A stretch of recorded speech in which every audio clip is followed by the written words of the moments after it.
ตนที่คิดชั่วให้กลัวกรรมกระหึ่มและกึกก้องนั่นเสียงของกองทัพธรรมพร้อมแล้วที่จะนำแก้วกายธรรมเชิดประกาศ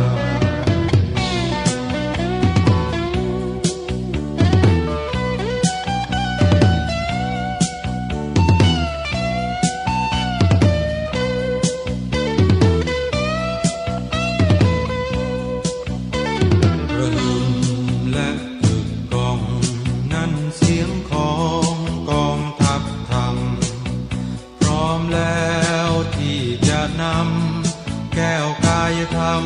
เชิดประกาศ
เมื่อเจ้ามามีอะไรมาด้วยเจ้าเจ้าจะเอาแต่สุขสนุกฉะไหนมามือเปล่าแล้วจะเอาอะไรไปเจ้าก็ไปมือเปล่าเหมือนเจ้ามา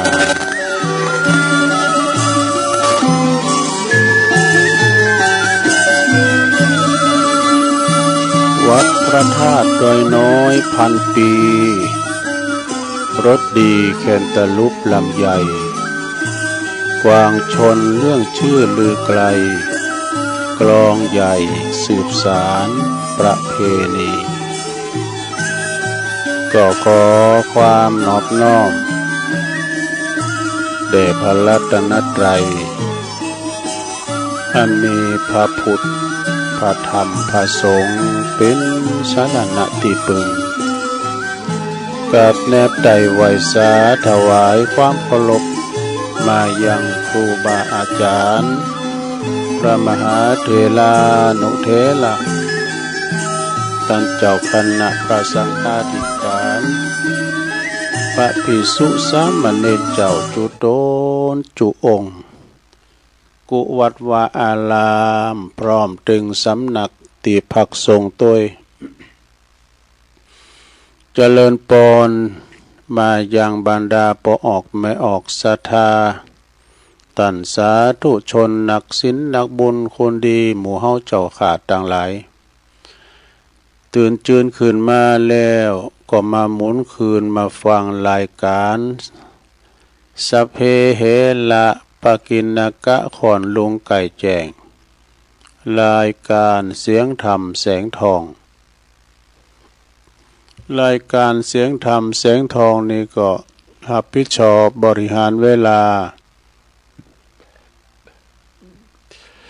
ดำเนินรายการโดยตนตัวแห่งอาตมาภาพเก่ากระผมตุลุงนันชัยวัฒนาคเสโน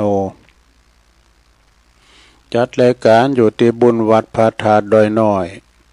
ตำบลดอยหล่ออำเภอดอยหล่อจังหวัดเชียงใหม่มาปบมาปะกันในยามค่ำคืนในขณะที่เปิ่นรับไหลกันพักผ่อนสายตากายยาพักผ่อนสมองเกียมเนื้อเกมตัวจะทำงานในวันต่อไปยามหมออีนี่รับโมนฝนตกฝนอ่อยโดยแต่ว่าบางคนนี่ก็ตื่นมาและนอนบัดลับก็มาฟังรายการของตุลุงนี่ไปตามปกติวันปุดนี่ก็จะเป็นภาระหน้าที่ของพระคุณเจ้าแถมตุนหนึ่งเปิ่นจื่อของเปิ่นว่ามรดกถ้ำกำเมืองนะเนาะแต่วันนี้ตุลุงได้รับฉันทานุญาตจากท่านพระครูอภิวัฒนวิกรมผู้อำนวยการคืนสีขาวก็ได้รับมอบหมายว่าตุลุงบริหารเวลาไปก่อนตุลุงก็มาเข้ารายการเนาะศรัทธาญาติโยมแล้วก็วันนี้มาก็ทำกลางฝนตกโดยก็ฝนตกก็รับไปฟังไปเน้อศรัทธาตุลุงก็จะสรรหาเนาะสิ่งละอันพันละน้อยมาเล่าสู่จู้กันฟังไปในยามอีกก็มันรับมนดีก็ตุลุงก็จะเอาธรรมมาตีให้ฟังอ่านธรรมให้ฟังในชั่วโมงที่สองชั่วโมงแรกนี่ก็สัพเพเหระไปเนาะคติธรรมกรรมบะเก่าพงกานี่นะมาเล่าสู่จู้กันฟังกันไปเมื่อมาปะมาพบกันแล้วก่อนที่จะเไปดังคืนบุญสถานีแต่ละคืนที่เปิ่นรับสัญญาณรายการโจงเจ้าวันนี้เนาะหลายสถานีอยู่อันมีเปิ่นก็ไม่ได้ยินเนาะตุลุงก็จะไหว้พระให้ก่อนเด้อเปิดความเป็นสิริเป็นมังกรเป็นมงคลกับตนกับตัวครอบครัวลูกหลานตานเต่าอยู่ดีมีสุขพ้นเคราะห์เกณฑ์เว้นภัยต่างๆอยู่ดีสบายเนาะเกี่ยวขาดปลอดภัยโดยพลังพุทธานุภาพพร้อมแล้วก็กราบหนึ่งกราบสองกราบสามอิมินาสกาเลนะพุทธังอภิปูชยามะอิมินาสกาเลนะธัมมังอภิปูชยามะอิมินาสกาเลนะสังฆังอภิปูชยามะอะระหังสัมมาสัมพุทโธภควาพุทธังภควันตังอภิวาเทมิสวากขาโตภควตาธัมโมธัมมังนัมมัสสามิสุปฏิปันโนภควโตสาวกสังโฆสังฆังนัมมามินะโมตัสสะภะคะวะโตอะระหะโตสัมมาสัมพุทธัสสะนะโมตัสสะภะคะวะโตอะระหะโตสัมมาสัมพุทธัสสะ นะโมตัสสะภะคะวะโตอะระหะโตสัมมาสัมพุทธัสสะอิติปิโสภะคะวะอะระหังสัมมาสัมพุทโธวิจาจารณะสัมปันโนสุขโตโลกวิโตอนุตตโลปุริสธัมมาสารทิสัทธาเทวมนุสสานังพุทโธภควติสวากขาโตภควตาธัมโมสันติติโกอาคาลิโกเอหิปัสสิโกโอปันนยิโกปัจจตังเวติตาโปวินโยเหติสุปฏิปันโนภะคะวะโตสาวกสังโฆอุจจุปฏิปันโนภะคะวะโตสาวกสังโฆยายะปฏิปันโนภะคะวะโตสาวกสังโฆสามิจิปฏิปันโนภะคะวะโตสาวกสังโฆญาติตังจัตตาลิปุริสยุคาเนอัฏฐปุริสปุคคลาเอสะภะคะวะโตสาวกสังโฆอาหุนายโยปะหุนายโยตักขินายโยอัญจัลลิกาลานิโยอนุตตลังปุญญเขตังโลกัสสติจะยันโตโพธิยามุเลสกายานังนันทิวัตโนเอวังตวังวิจัยโยโหหิจัยยัสสุจัยยะมังคะเล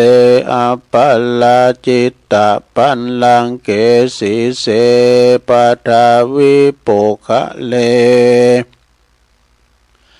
อภิเสกสัพพพุทธานังอาคาปโตปโมทาติสุนักตังสุมังคลังสุปภาตังสุโหติตังสุขโนสุโมโหโตจัสสุยิถังพรหมจาริสุปัฏฐกินังกายกัมมังวาจากัมมังปัฏฐกินังปัฏฐกินังมโนกัมมังปณิทิเตปัฏฐกินาปัฏฐกินานิกัตวนะละพันตเถปัฏฐกิเนสัพพิติโยวิวัจจันตุสัพพโลโกวินาศตุมาเตภวัตวันตลายโยสุขิติกายุโกภวะอภิวาทานาสิลิสานิจังวุธาปจายโนจัตตาโลธัมมาวัฏันติอายุวันโนสุขังปะลังเอาละเนาะศรัทธาญาติโยมต่างหลายตุลุงก็ปิ้นเก้าปิ้นโหนำสวดปนไปปิ้นตีเรียบร้อยก็ขอคุณพระติตะไลลัตนะผ่านแผ่วพระแก้วเจ้าตั้งสามประการเนาะจุงดลบันดาลมาปกป้องคุ้มครองรักษาพระพุทธศาสนาวัดวาอารามควงแก้วตั้งสามมาปกป้องรักษาดูแลครูบาอาจารย์พระสงฆ์องค์สามเณรเจ้าอยู่กับวัดกับว่าอยู่โดยความแข็งขาปลอดภัยมาปิ้นหนอเนิ่นนาบุญศรัทธาปกสร้างห่างแปลงศาสนาวัตถุเฝ้าวัดเฝ้าวาเนาะนำสวดน้ำโยโสดโยโกห้องทำพิธีกรรมสังฆกรรมต่างๆเนาะ แล้วก็ปันศีลปันป้อนศรัทธามาทำบุญกันปอหลวงแม่หลวงเขาก็ขอให้มีสุขภาพพลานามัยสมบูรณ์แข็งแรงกินข้าวลำกินน้ำลุงปิ้นลมโพลมใสของลูกหลานกันต่อไปตุลุงก็ขอปิ้นกำลังอกกำลังใจอีปออีแม่หนอที่เดินเหินไปในตั้งใดบ่ใดก็เอาวิทยุเนี่ยเนอมาปิ้นกูปิ้นกิมฟังกันไปปอบานแม่บานก็ดีจะไปกัดไปหลีขับรถขับลาออกคุ้มออกโหก็มีสติก่อนสตาร์ทรถมันหนักมันหลายเนาะขับรถเที่ยวรถววยฝุ่นตกขนุนมันมืนเนาะแต่ก็เบรกไม่เคยอยู่ก็ขอใจความอย่าประมาทเดินทางแคล้วคลาดปลอดภัยทั้งขาไปทั้งขากลับเนอะเอาแล้วตอนนี้ตุลุงจะได้ไปตั้งคืนบุญสถานีแต่ละคืนเนอะที่เปิ้นมีน้ำจิตน้ำใจงดงามนำเอารายการครูบาอาจารย์ครูตุ้นครูองค์ไปออกสถานีของท่านแผ่พายกระจายเสียงหือพอออกไม่ออกพอลงไม่ลงตันผู้ฟังต่างบ้านต่างจองได้ฟังกันไปเนาะก็ในช่วงเวลาตั้งแต่ตี 3 ถึง 5 โมงเนื้อขอบคุณสถานีวิทยุคลื่นพระพุทธศาสนาการศึกษาและวัฒนธรรมของวัดไฟหินตำบลสุเตปอำเภอเมืองเชียงใหม่ FM 104.50 เมกะเฮิรตซ์โดยเมตตาบารมีธรรมอาจารย์พระครูสมุวิสุวัฒน์วรกิจโจอันนี้ก็องค์ขลุงในเมืองก็ฟังกันแต่ตุลุงทองมาแล้วเนาะขอบคุณสถานีวิทยุคณะสงฆ์อำเภอฝางตั้งอยู่ที่วัดพระพุทธบาทอุดมน้ำบ่อสาวาสำนักวิปัสสนา FM 100.25 เมกะเฮิรตซ์โดยเมตตาบารมีธรรมหลวงพ่อท่านพระครูสุจิตานุรักษ์หลวงพ่อเจ้าคณะอำเภอฝางขอบคุณทุกบิเลินโดยลิงสัญญาณไปพี่น้องฝางไม่อายใส่ประการนอฟังกันไปติ๊กขอบคุณสถานีวิทยุแดนดินถิ่นล้านนาตั้งอยู่ที่บ้านโฮงงัวตำบลนำบ่อหลงอำเภอสันปัดตองเนอ FM 103.50 เมกะเฮิรตซ์โดยคุณรุจิสมบัติเงาคำเนอลิงสัญญาณไปขอบคุณสถานีวิทยุคลื่นธรรมะของชุมชนของวัดห้วยตองซักตำบลคงเป้าอำเภอจอมตอง FM 98.75 เมกะเฮิรตซ์โดยเมตตาบารมีธรรมอาจารย์พระครูวาปีวรมานิตเนาะพิลิงสัญญาณไปขอบคุณสถานีวิทยุมนเสียงธรรมจากอำเภอแม่แจ่มเด้อวัดบุปผาราม FM 106.25 เมกะเฮิรตซ์โดยเมตตาบารมีธรรมหลวงพ่อพระครูมงคลวิสิทธิ์หลวงพ่อเจ้าคณะอำเภอแม่แจ่มเด้อขอบคุณพระปลัดอุทัยตึงสองอุทัยโดยขอบคุณสถานีวิทยุเน็กเนลเรดิโอ FM 96.75 เมกะเฮิรตซ์ตั้งอยู่ที่บ้านโจงตำบลทุ่งขวาวห้างหุ้นส่วนจำกัดอนุสรณ์เรดิโออำเภอเมืองปานจังหวัดลำปางขอบคุณสถานีวิทยุชุมชนคนเหนือเขื่อนตั้งอยู่ที่บ้านดุงดำอำเภอฮอดจังหวัดเชียงใหม่ FM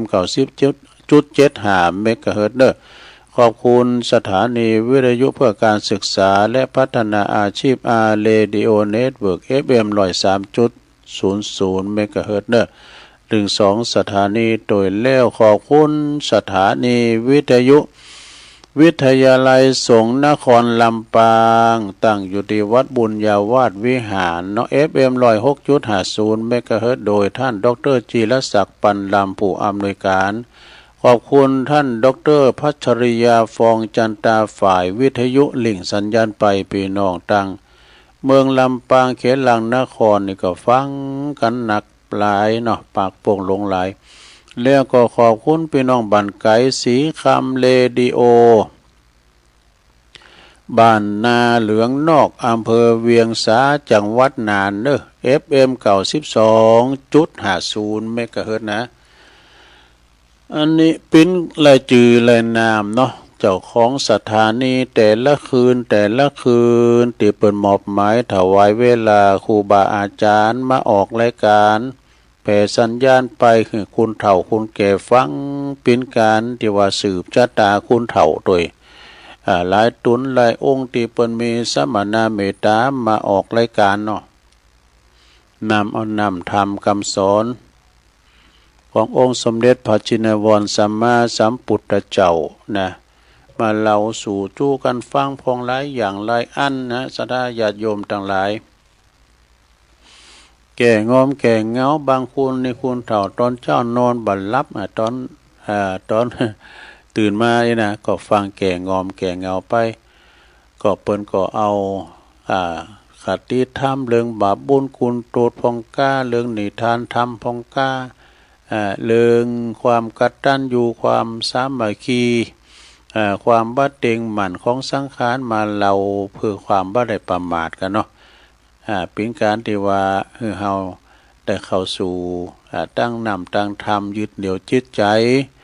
คุณเฮานี่ทำมีตั้งนำตั้งธรรมนี่ก็มันก็บ่โมนได้ถ้าเฮาอยู่ในนำในธรรมนี่ก็อยู่รอดปลอดภัยนะบ่มีศัตรูใดๆเพราะว่าการฟังนำฟังธรรมนี่มิโตดอันใดนะมีแต่คุณเนาะฟังไปก็ปรุงไปคุณเฮานี่เฮาจะไม่ยึดติดนะอันนั้นก็ของกู้อันนี้ก็ของกู้ยึดมั่นถือมั่นเวลาเฮารับตาละลกไปก็ไม่ได้เอาหยังไปขาวกับดำบาปกับบุญที่จะติดตามเฮาไปมาปะกันวันนี้ก็ตรงกับวันนี้เป็นวันปุฐเนาะวันปุฐที่19เดือนพฤศจิกายน2568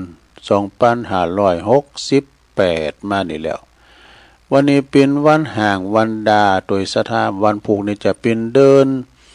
นยีจะดับวันผูกแล้วนะสถาผูกเป็นวันพระวันศีลได้อุโบสถศีลโดยวันเดือนดับนะสถาวันนี้ก็เกาะตองสมัยเมื่อก่อนนี่เพิ่นจะเกาะตองตากกันแป้งห่อ1แป้งห่อเหน็บหยังนะเกาะตองกุยตากแดดนี่เดือนนี้มันแดด2วันมาแล้วเนาะก่อนหน้านี้ก็ฝนตกลงมาเม็ดถี่ด้วยนะสัก2 โมงปลายเนี่ยซะนะ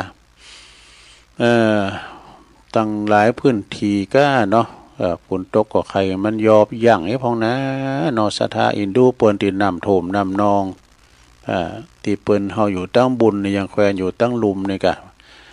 ต่างสายน้ำมันมากูปีโถมซ้ำซากเนาะต่อไปตุลุงจะอู่เริงอานิสงส์ของการทำบุญที่ควรหูไว้เนี่ยเนาะศรัทธามาเล่าฟังเนาะบุญนี่โดยตัวไปนี่ก็หมายถึงการกระทำความดีเนาะการทำดีเนี่ยกูสิ่งกูอย่างนะที่เฮาทำบาปเฮาทำดีก็คือเป็นการทำบุญทั้งนั้นบุญนี่มีหลายตีเนาะตีหลายตีแต่โดยเฉพาะก็ตีบ้านเฮาก็คือทำบุญกับพระอรหันตาว่าพระในบ้านก็คือพ่อแม่ของเฮาเนี่ยซ้ำได้บุญใหญ่บุญโลงหน่อยศรัทธาเนี่ยเทวบุตรเทวดาของลูกเต่าเจ้าหนี้รายใหญ่ของลูกของเต่าจะไปลืมบุญทำบุญโตไปก็หมายถึงการกระทำความดีมาจากภาษาบาลีที่ว่าปุญญะเนี่ยปุญญะนี่ก็แปลว่าเครื่องชำระจิตใจให้ใสสะอาดบริสุทธิ์ดังนั้นก็บุญจึงเป็นเสมือนเครื่องหยังกำจัดสิ่งเศร้าหมองที่เฮาเรียกกันว่ากิเลสนี่กิเลสตัวนี้นะให้ออกไปจากใจว่าบุญจะช่วยเฮาน่ะลดละเลิกความโลภความหันแก่โตความมีจิตใจขับแคบนะอันเป็นสาเหตุให้เกิดความทุกข์ต่างๆนานานะ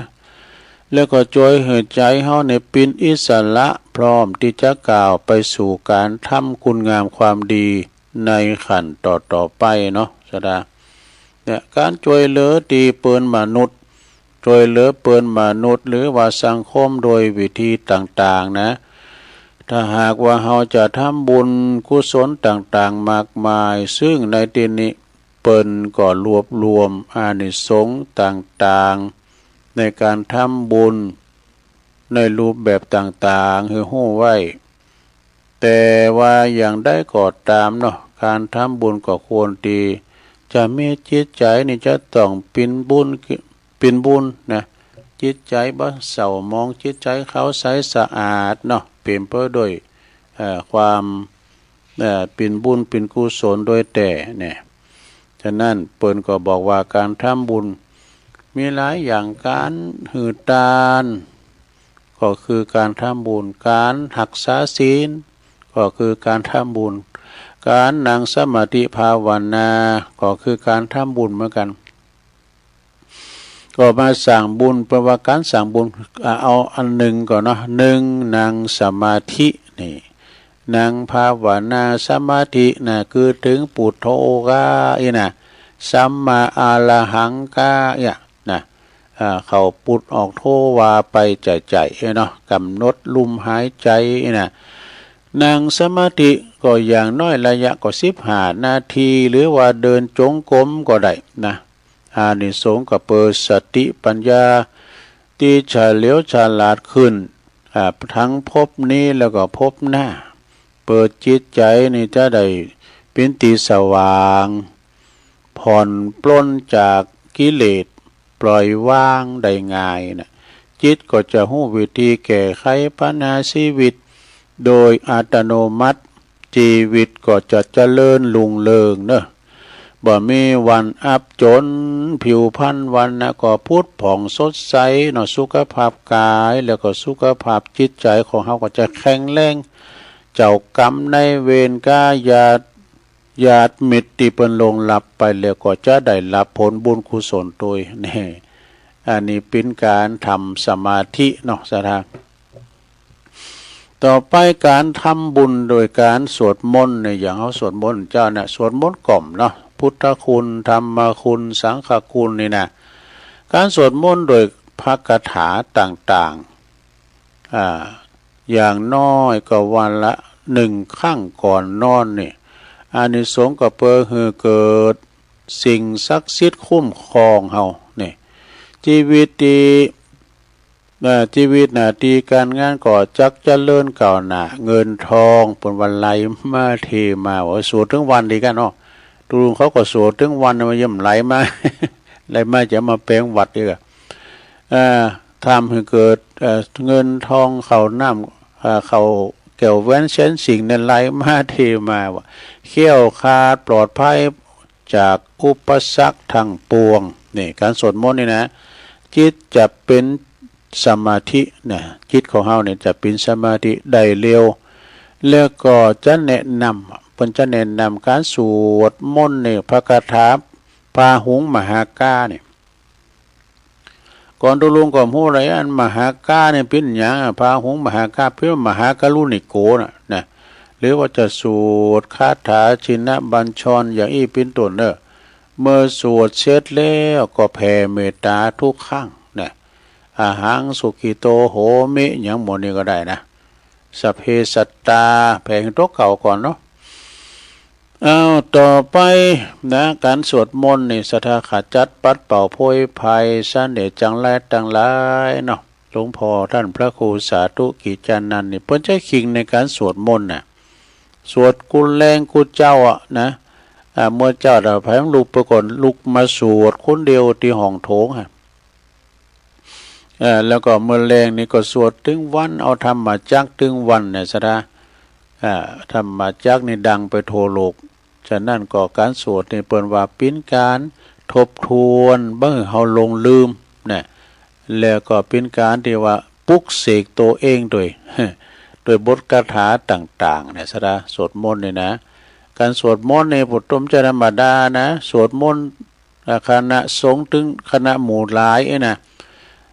หลังจากเปิ้นไหว้พระแล้วก็นอนเรียบร้อยแล้วเนี่ยเปิ้นก็จะมีตุนหนึ่งในเดือนทัดไป3น่ะตุนที่3เนี่ยเปิ้นจะเจิญเทวดามาสวดด้วยนะสระไม่ใช่ธรรมดานะเจิญอัญเชิญเทวดามานางสวดด้วย ที่เปิ้นว่า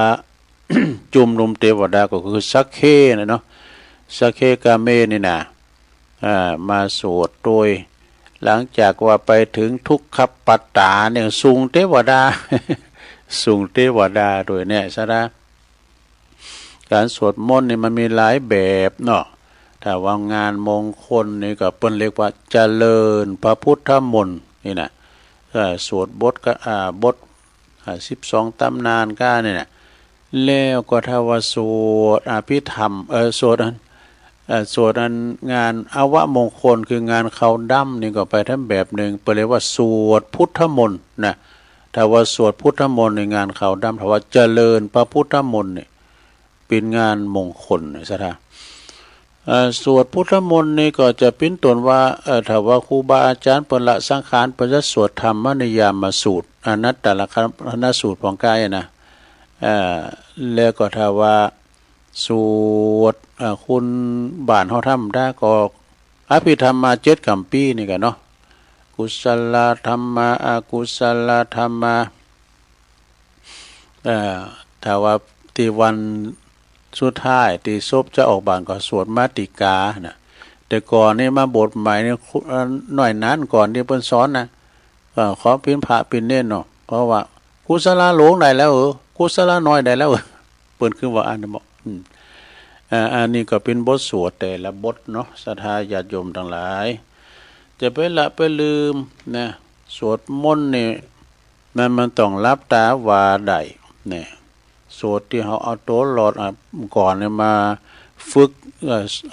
เห็นสวดเห็นโยเนี่ยตุโปเพิ่นบอกว่าเอาตั้งนอกเข้ามาแล้วเกินเขาก่อนนึกว่าเปิ้นเยี่ยมหยังเอาตั้งนอกมาแล้วเกินเปลี่ยนว่าเอาฮัดสวดที่มันนอกกำแป้งว่ะอย่างสวดอันอภิธรรมก็สวดมนต์ก็นะเอามันได้ก่อนนิดหมู่นั้นได้แล้วบ่ก็มาเห็นน้ำเห็นธรรมปันป้อนก็กะอันนี้ก็ศาสนพิธีต่างๆเนาะต่อไปนี่จะถึงเรื่องถวายยารักษาโรคนะเนี่ยเป็นว่ายาสามัญประจำบ้านยาสามัญประจำวัดถวายไผถวายยารักษาโรคเป็นยาลมยาหอมยาหม่องยาหยังก็ตามยากินยาฉันเปิ้นว่าหรือว่าออกกายารักษาตามโรงพยาบาลก็เปิ้นรักษาฟรีอยู่แล้วเนาะก็ว่าถ้าว่าเอกชนนี่มันได้ฟรีแล้วเนอะนอกจากโรงยาหลวงได้นะออกเงินการักษาหือพระก็ตามโรงพยาบาลสงฆ์นิสงฆ์เปิ้นว่าก็ให้เกิดสุขภาพเฮาแข็งแรงลมเย็นครอบครัวทั้งครอบครัวเนี่ยมาพอคุณเฮาบุญเฮามันบุญเก่าบุญใหม่มันเหมือนกันนะเด้จัดแล้วปังหลังเขาจะเยอะจะได้ไหวบางคุณนี่เปิ้นอายุเป็น60 70นี่โตเปิ้นเจ็บแข้งเจ็บขาหัวเข่าปั่นรถถีบนะแบกไม่แบกโลได้สบายเนาะสดาเปิ้นเชื่อมาแข็งแรงหลังกล่อง หลังกล่องเลยนะโต60 70นี่ก็เตียวซื้อเกิกดึกเปิ้นว่านะเปิ้นว่าสุขภาพก็ยังดีปั่นรถถีบได้สดา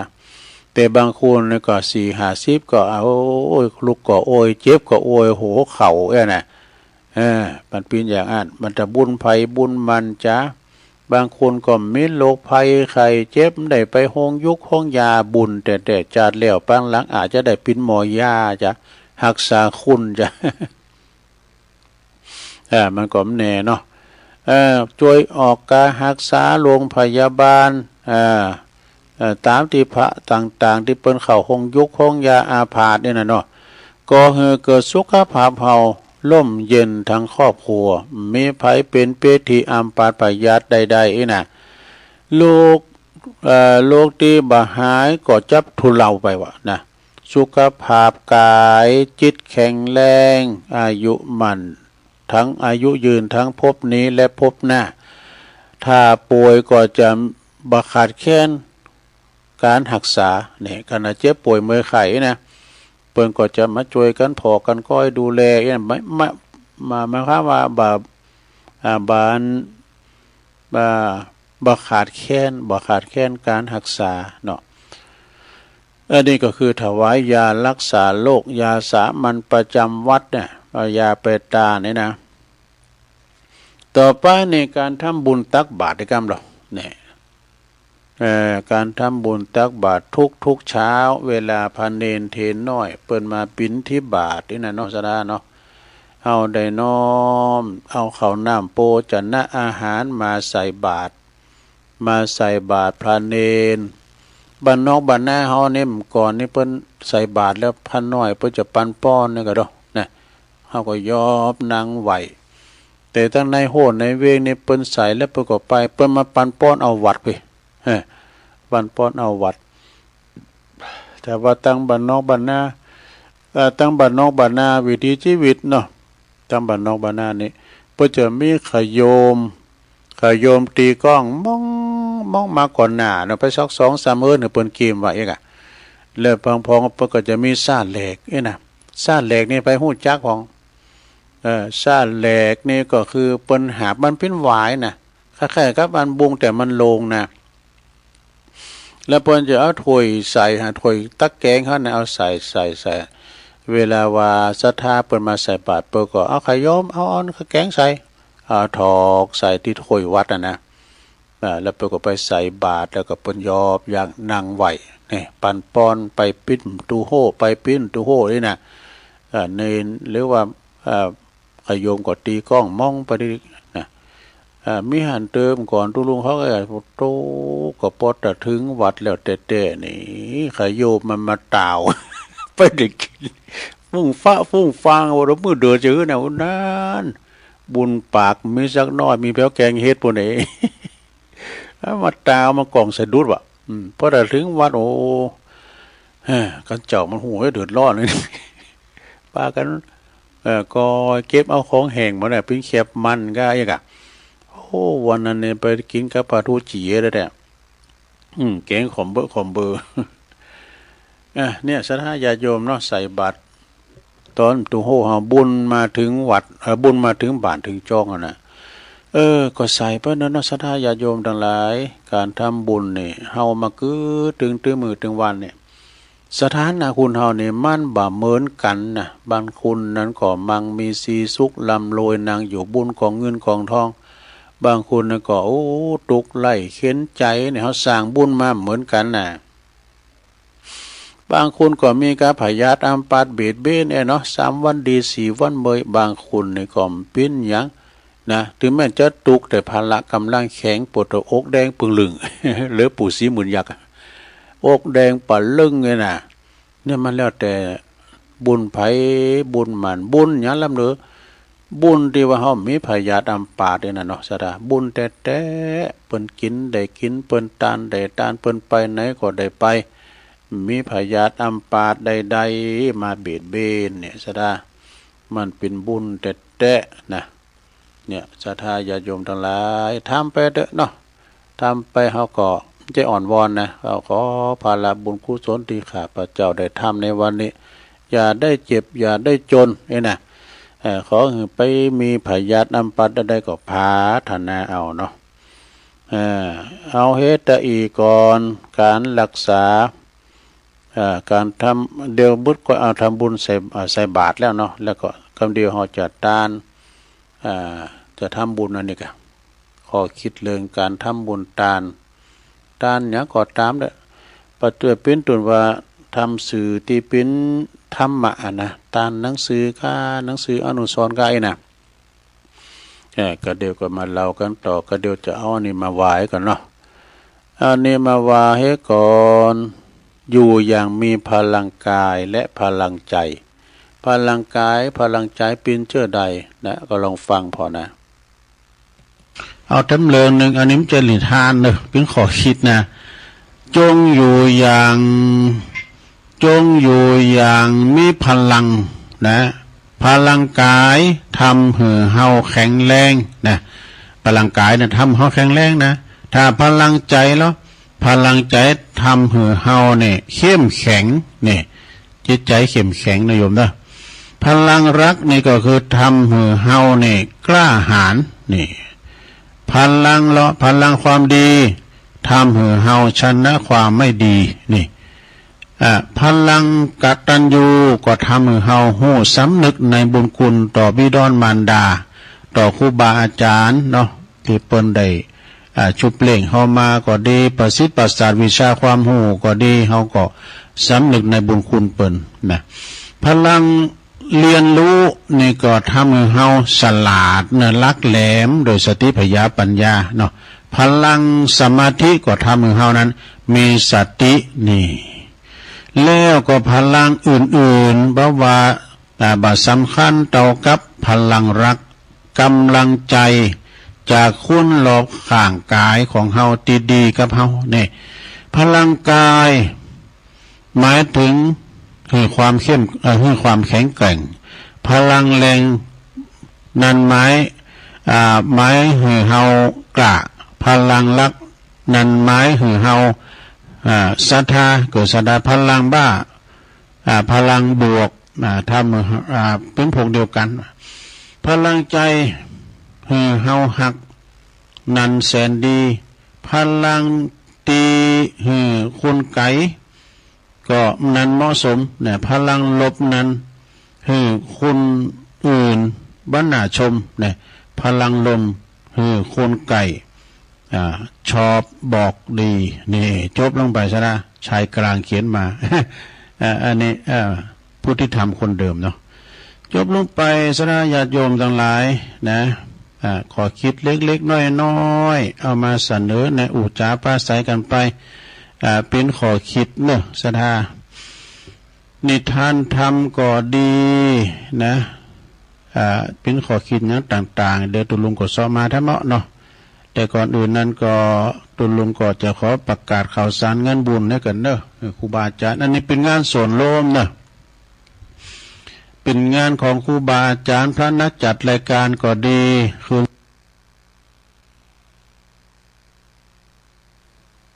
ก็เป็นคติธรรมเล็กๆน้อยๆพลังกายพลังใจพลังบุญต่างๆได้เอามาเล่าสู่จู้กันฟังไป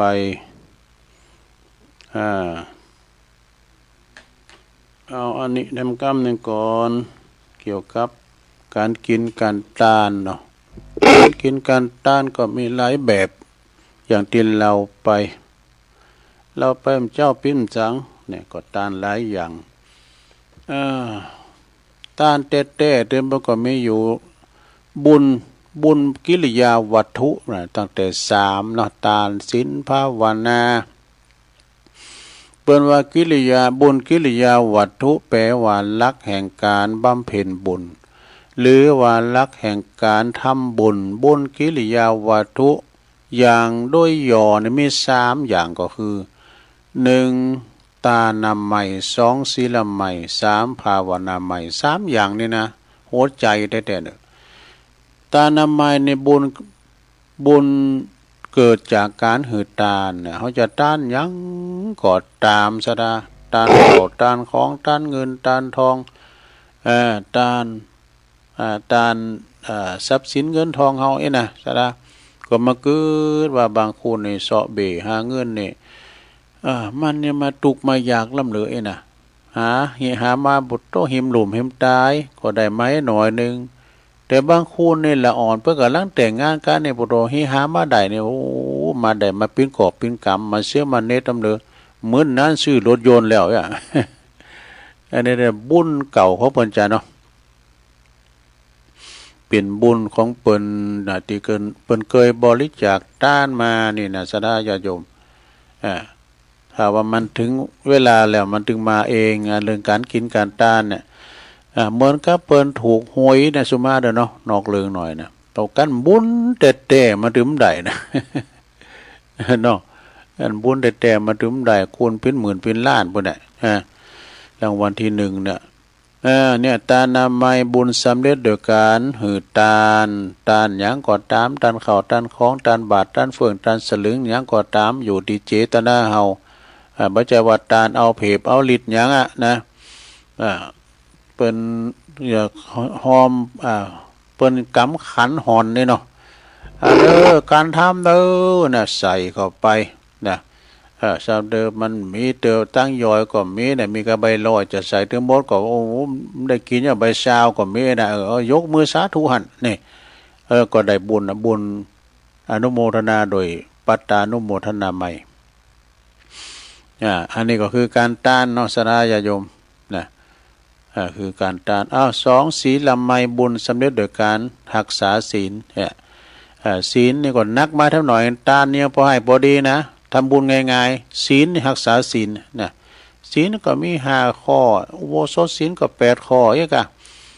รักษาศีลศีล5เนี่ยศีลของคฤหัสถ์ญาติโยมถ้าว่าไผมีศีล5พอมั้ยนะอันนี้เป็นบุญเป็นกุศลแต่ไผถึงเย็นหยังไผ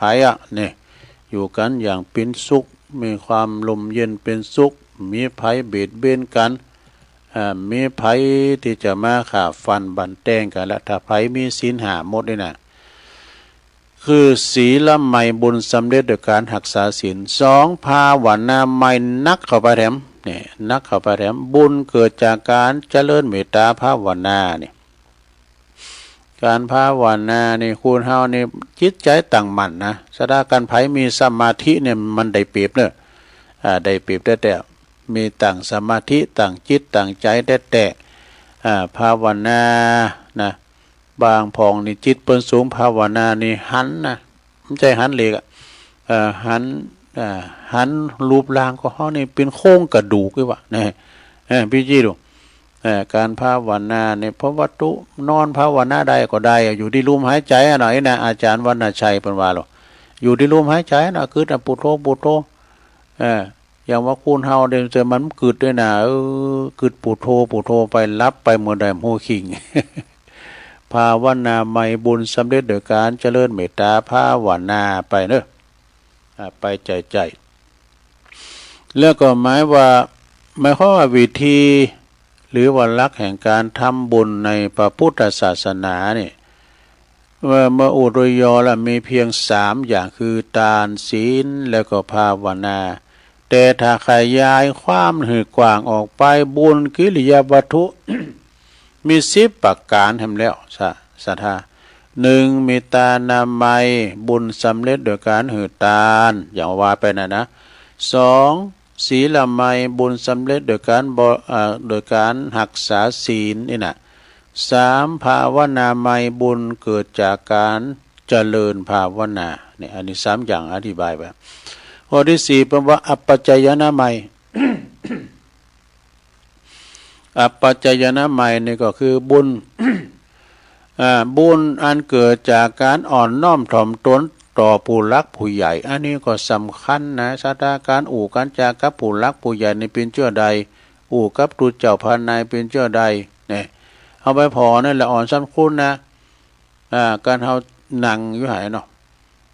นั่งเก้าอี้ก็ดีก็มันเตียวไปนะเตียวไปเป็นสินเป็นสายกับบางคุณนี่กายหน้าเปิ้นเจ้าว่าตูเจ้านะคุณผู้รักผู้ใหญ่เปิ้นนางอย่างเปิ้นจะอ่อนน้อมดูจะกองหลังหูจักกองหลังจะกอยเยาะกอยหย่องกองหลังไปเนี่ยบางคนเตียวซื้อกึกดึกมันติมอ่อนก้อมดูเนี่ยเข่าน่ะเพิ่นว่าเข่าก็มันเป็นตุ้ยนะมันคือเข่าลีบมันถึงตั้งดูก็มันตั้งยอดมันตั้งแต่ว่าเข่าที่มันโฮงมันมีเม็ดมีมันเข่าเกล็ดนะเข่าเป็นโฮงน่ะมันอ่อนน้อมดูมันกล่องลงไปอย่างเบ็ดกล่องสมมติอย่างกล่องลงไปนี่การอ่อนน้อมถ่อมตนต่อผู้รักผู้ใหญ่เนาะแล้วก็5วิยาวัจจะใหม่เนี่ยเกิดบุญเกิดจากการค้นขวายในกิจที่ชอบเนี่ยอย่างเปิ้นมีการไม่งานเข้าดำงานกินแขกแต่งานก็ดีเฮาไปช่วยเปิ้นนะไปช่วยเปิ้นเก็บโตเก็บต่างมาคุยหยังเป็นหมดนะเรียกว่าวิยาวัจจะใหม่วิยาวัจจะใหม่นี่ก็คือบุญโดยการช่วยเหลือเฟื่อฟ้ายเปิ้นเนาะ6นี่ก็ปฏิทานใหม่บุญเกิดจากการให้ส่วนรวมบุญเกิดจากการให้ส่วนบุญให้ส่วนบุญกันเนาะให้ส่วนบุญนะสดาญาโยมต่อไปเป็นข้อที่7ปัตตานุโมทนาใหม่บุญสำเร็จด้วยการอนุโมทนาส่วนบุญ เปิ้นทำบุญที่ไหนก็ดีเอายกมือสาธุโอ้ยินดีเนอะสาธุไอ้น่ะสาธุนี่บ่โดดังถึงสวรรค์บ่เนอะดับปิดดับไฟมนสาธุดีแล้วถูกแล้วทำถูกต้องอันนี้เรียกว่าปัตตานุโมทนาใหม่บุญสำเร็จด้วยการอนุโมทนาซึ่งส่วนบุญ8ธรรมสวรรค์ใหม่นี่บุญเกิดจากการฟังธรรมซะนะเอาไปฟังฟังธรรมที่ไหนที่วัดก็ดีที่บ้านก็ดีงานเขาดำงานยังเปิ้นเทศน์เปิ้นบรรยายน่ะตั้งอกตั้งใจฟังธรรมไปนะก่อนนี้ก็จะได้บุญนะบุญเกิดจากการฟังเทศน์ฟังธรรมนะฟังฟังธรรมไปก็จะได้บุญบางคนเนี่ยเปิ้นเทศน์ธรรมถ้าฟังไข่หูเลืองนะซ้ำเตอเปิ้นบอนเสียงนะเปิ้นเอากาบนี่นะเปิ้นเอากาบโซนันโต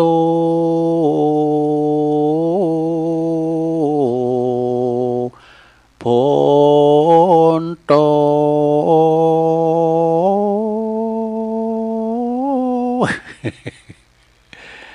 เตปะสังฆา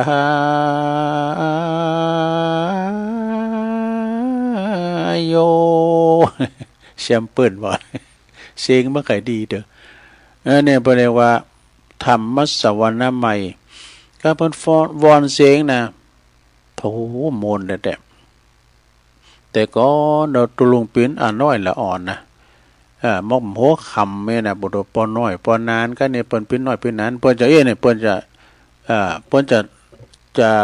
เปิ้นเทศทำนะเฮาฟังก็พี่นี่วอนหูแต่เนี่ยโมนเนี่ยฟังเอาโมนซะเตเฮาก็ฮู้ใจความเปิ้นเนาะเนี่ยธรรมสวรรค์ใหม่บุญสำเร็จด้วยการจากการฟังธรรมเนี่ยแล้วก็เก่าธรรมเทศนาใหม่เนี่ยบุญเกิดจากการแสดงธรรมนี่น่ะอย่างตุเจ้าเปิ้นมาเทศน์เปิ้นก็ได้บุญเฮาก็ได้บุญนะได้บุญถึง2สุดท้ายลงเนอะทิฏฐุชุกรรมก็คือการทำความเห็นให้ตรงการทำความเห็นให้ตรงคือการปรับปรุงความคิดให้ถูกต้องตามคันลองของธรรมนี่จบซะดาจบให้ดีกว่าเนาะซะดาเนาะได้ชั่วโมงแล้วเนี่ยตุลุงจะได้ยอบอย่างให้ก้ำกันเนาะก็เดียวจะได้อันดับที่2นี่ชั่วโมงที่2ตุลุงก็จะกรรมทำมาเตดเนาะทำปรมีปัญจันเอาไอ้กรรมทำพระมงคลเลยนี่นะทำปรมีปัญจันในถึงว่าเป็นธรรมมงคลคล้ายๆครับเปิ้นสืบชะตาไปในโตเนอะสดาเนอะสืบชะตาไปในโตคุ้มโหฮอเฮิรนเฮาอยู่ดีมีสุขตึงสืบชะตาบ้านชะตาเฮิรนชะตาหมดปรมีปัญจันก็มีขอขิดนะสดาเนาะก็เดี๋ยวจะเป็นธรรมมงคลเนอะมรดกธรรมสาธาโวตีจะบ่เหมือนเจ้าของรายการเนาะท่านธนาอาร์ตในเพิ่นติดมนต์แต่ตุลุงก็ไปตามรูปแบบตุลุงนะลูกทุ่งนะมีนาหลายหอมนะฉะนั้นก็กระเดียวอดถาดาฟังตอนที่2กันต่อไปตอนนี้นางมึนก็เจ็บหลังเจ็บไม่ยอมอย่างกับเดิมเด้อตุลุงกินน้ำกินน้องเดี๋ยวมาเข้ารายการต่อเนาะเจริญพร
ก็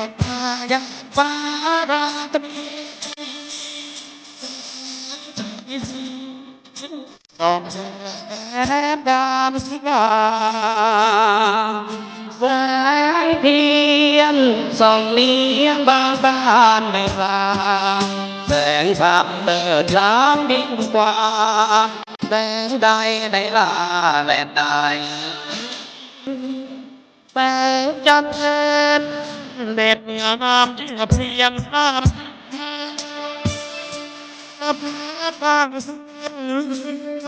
แบบแบบน้ำตายแอบตายเวลาตายสิทธิ์แอบตายอับแอบตายนกพาแสงทางต้องมาทิ้ง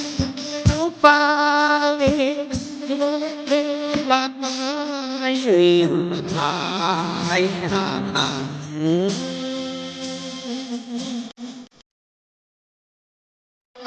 เด็กตามตามผู้ศึกษาว่าตามจะบังเป็นพระแห่งสายแต่เจอแปดเดือนแป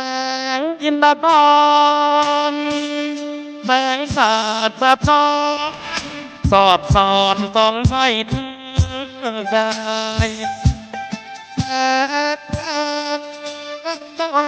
ตันสบให้ไว้แสนหาได้ไม่สอบอี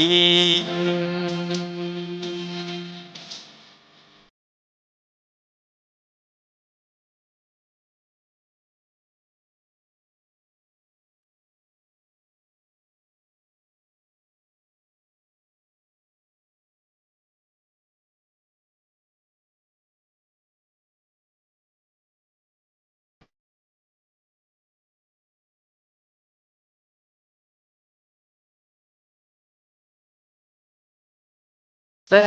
งทางส่องนำมาถึงไปทุกวันหายห่าง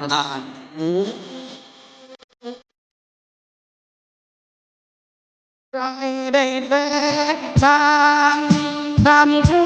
กวันว่าตามเรื่องราวการตายเจอแฟนแฟนดินดาบอนแฝงศาสตร์แบบทองสอบสอนต้องไม่ถึงได้แสงศาสตร์แสงหยาดก็ไม่ได้น้ำสายอดใจโซดี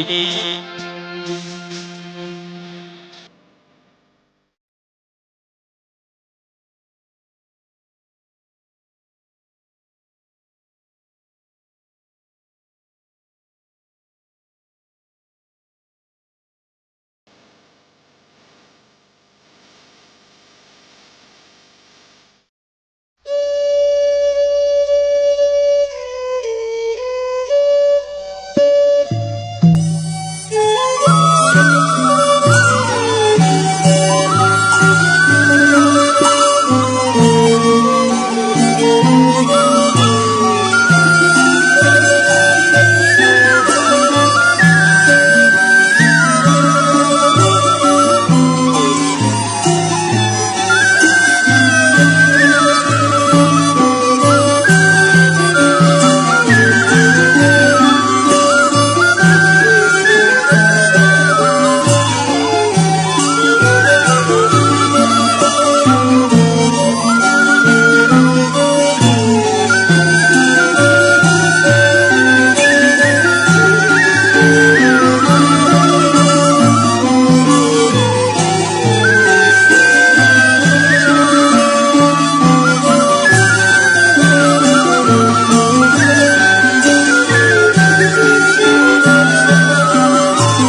สาธุชนญาติโยมต่างหลายเนาะ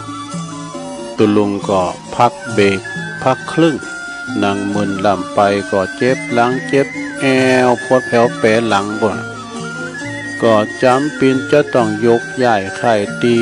เตียวไปเตียวมายืดเส้นยืดสายทำธุระส่วนตัวแล้วก็มานั่งโอ้กันต่อเนาะในชั่วโมงที่สองคณะเนตันต่างหลายก็กำลังฟังรายการสัพเพเหระปากินนกะขอนลุงไก่แจ้งรายการเสียงธรรมแสงทองดำเนินรายการโดยตุลุงยองเนี่ยมานางอู่นางจ้ากับปออกศรัทธากันไปขณะนี้ก็เป็นเวลาอยู่ตี4:09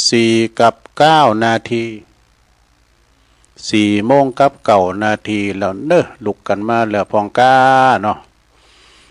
ตื่นเจ้าคืนมาก็ยิ้มแย้มแจ่มใสทุกโศกโรคภัยหายไปหมดสิ่งเนอะศรัทธาตื่นลุกขึ้นมาทำหน้าที่ของตัวเองธรรมะก็คือหน้าที่ปิ้นแม่บ้านลุกมาก็ต้องมานึ่งข้าวเป่าไฟเนาะทำหุงหาอาหารทำสำหรับกับข้าวการไผการมันก็เป็นการที่ว่าปฏิบัติหน้าที่นะแจ้งแตกตื่นมื่นตาปืดผ่าออกโหมันจะมีการแล้วเนาะการเล็กการน้อยคนที่เป็นรับไหลอยู่นะปวดโล5 โมง 6 โมง 7 โมงย้ำตื่นเลยนะเปิดไปยการมาแล้วหอมนี่มาย้ำลุกเลยนะอันนั้นนี่ไม่ไข่เจริญนะ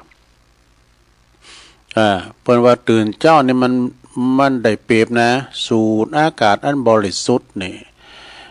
อย่างตัวลุงในกุลีกูจอตื่นมาแล้วก็ซอหาอันนั้นอันนี้มาเปิดสถานีหือสถาได้ฟังเพลงเก่าพองซอหาคติธรรมพองก้านะเอามานำเสนอคือก่อนเข้าสนามรบจะต้องเก็บอาวุธนั่นก็คือเนี่ยกำอู่กำจาก้าบะเหือมันเกิดมันเขินกันนี่นะเอามาเล่าฟังเนาะสถานเนาะเราสู่จู้กันฟังไปวันนี้ก็เป็นวันหอสถานผูกกับวันเดินยีจะดับแล้วโดยเฉพาะก็เดินหน้าเดินไทยเนาะปลายเดินเนี่ยธันวาเนี่ยเนาะธันวาเนี่ยมันโหเลี้ยวโหต่อนี่จะเป็นสูงใต้ปีเก่านี่ของการงานชั้นหนักสถานการงานถึงหนักแต้มว่าถึงไปในไปนอกพระเจ้าพระสงฆ์ก็มีการไม่งานชะตาก็มีการไม่งานโดยเฉพาะตุลุงนี่ก็เนี่ยพยายามนะสดเ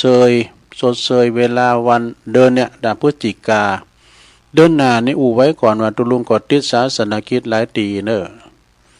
งานของครูบาอาจารย์แต่ตุนเดินกลางเดินไปเดินนี่นะบางทีนี่ก็จะได้ลารายการพองเลยนะก็เลยบอกเยี่ยมไว้ก่อนฉะนั้นก็เดินเนี่ยเลยมาเข้าบ่อยหน่อยนะเรียกว่าสดเชยเดินหน้าให้เนาะเดินหน้านี่ตุลุงอาจจะติดศาสนกิจหลายตีอยู่นะก่อนเป็นยังเนาะตุลุงลารายการก็ไปปฏิบัติหน้าที่เนี่ยแล้วก็ต้นอื่นก็เพิ่นก็มาตกมาแตนกันไปห้อมอยู่กับเพิ่นแตนกันเปิ้นอยู่กับเฮาแตนกันไปเนาะสะดาในรายการนี่บ่หือศรัทธาได้งอมได้เงากันไปอาจารย์พระครูอภิวัฒนวิกรมเพิ่นจัดแจงโดจัดคิวตุเจ้าเปิ้นเป็นผอโดอย่างวันนี้ตุลุงก็เปิ้นจัดคิวเข้ามาเข้ารายการนะความจริงใจในรายการตุลุงก็เกิดว่าก็ตุลุงก็ตึงไปไหนตอนเจ้าเห็นนะก็สดเชยเวลาน่ะเดินหน้านี่ตุลุงได้อยู่ก็ตุนอื่นเต้นไปฉะนั้นวันผูกก็เป็นเดินดับวันศีลแล้วเนาะศรัทธา วันนี้ตุลุงก็กำเอาธรรมมานะป้าละมีปัญจันเป็นธรรมมงคลมาเตศนาหือศรัทธาญาติโยมได้ฟังเป็นการสื่อโพลาจัตตาบานจองหอเฮิรนปุกละยิงใจไปในโตก็บ่ยาวสักเท่าใดเนาะการเตศนี่ก็อาจจะกุมะปองมีนาไหลหอมพอคุณเถ่าแต่หูตาบ่ค่อยดีนะ แล้วก็ฟังกันไปพ่ออาจารย์พ่อนันอ้ายมาราธนาธรรมกรรมนิพพานังเยนากาลังลัมมังเยนากาสายังปันดิโตตังโนมากังอุติสิตุงธรรมามุตตมังปัจจังอาราธานังกาโลมาฟังไปแล้วไปลงเนอนะโมตัสสะภะคะวะโตอะระหะโตสัมมาสัมพุทธัสสะเอวะเมสุตังเอกังสัมมายังภังคะวะลาจากะเหวิหารติกิจจกุเตปปะเตตาละโคปังกาวาภิกขุนางอาลาปากะเทศิสาทะโวดุลาสัพปุริสัพตั้งหลายตั้งยิ่งใจมวลหมู่อันพร้อมนาอยู่ฟังธรรมนะจุงปากันจำฟังที่เราจะกล่าวจี้ใครจะลำดับไปแนบัดนี้แด่เตอเอกังสะมะยังยังมีในกาลคาบหนึ่งพระพุทธเจ้าพงสำลานอยู่ในแก้วกูลเหนือเขากิจากูดอันมีที่จิมกลายเมืองลาจากาหับนากรกับโดยอัลลาหันตาเจ้าปัน250 ตนก็มีแลตัสสมิงกันในการณยามนั้นยังอาปัมมหาสาลีบุตรเถระเจ้าก็ยกมือกลมเกาถามพระพุทธเจ้าว่าพันเตภะคะวะคะแด่พระพุทธเจ้าอันว่าปาละมีปัญจันยังมีคุณอันพระเสริฐล้ำเลิศแก่สัตว์โลกสงสารดังลือจาขออาราธนาพระพุทธเจ้าได้เทศนาภายโพธิให้เป็นประโยชน์แก่สัตว์โลกทั้งหลายไปนาบัดนี้แด่เตออาตะโคภะคะวะอันว่าพระพุทธเจ้ากันว่ามหาสาลีบุตรเห็นเจ้ามากรมเก่าอาลาตานาขอเทศนายังทำดวงผาเสดพระก็มีกำบังเกิดเมตตาจึงตั้งเก้าเทศนาว่าสนามาตุลาตันนาตายังตานะปาลามิโยโสภะคะวะอิติปิตานะอุปปาลามิโยโสภะคะวะอิติปิตานะปาลามาตาปาลามิโยภะคะวะอิติปิดังนี้อันว่ากาถาเทวทูตทั้งสามนี้กันว่าผู้กาละผู้ใดได้จำเริญไปใจใจก็จักใดเขาราไกยพระนิพพานเที่ยงแต่ดีลีและนาอธิบายว่าผู้กาละผู้ใด มีสินมันกุงดีแล้วมันมันเมตตาภาวนาไปอย่าได้ขาดก็จักได้นำเอาตนไปสู่ไตรสรณะสามประการได้เป็นอนิจจังทุกขังอนัตตาลำเปิงโดยยังจัลลาพยาธิมลานะว่าพยามักจุลาดหากขับไล่ไปใจใจ ตัวแห่งเราเนี่ยได้ปันแก่ปันเท่าจันลาหูตาก็มามืดมัวพ ผมย่างหัวก็มางอกเอ็นนานั้นก็มาหันไปควายตาและตันตาเขียวว่าฟันก็ลุดหล่อนออกปลายตีนปลายมือก็มาสายสั่นอกและใจก็บอกก็มาปานคือเฟื่อนวายเหตุดังอันพระพุทธเจ้าจึงกล่าวว่าอันนี้แลได้ชื่อว่าเทวทูตปฐมมาหัวตีนั่นแลพยาธิอนาติโตนั้นก็มีอันพยาธิอันมาเบียดเบียนบ่ขาดจักกินจักนอนก็มาลำบากมาเป็นทุกข์ยากหนักหนาอันนี้ก็ได้ชื่อว่าเทวทูตทั้งทวนสองนั้นแล มาลานาอนาติโตทัดแต่นั้นไปปัญญาที่ตัวแรงกาอันมันมามันบ่ไว้นาผู้ใดมันก็เต้าอากาศตำหืดตายไปสันเดียวอันนี้ก็เป็นเทวทูตทวนสามแล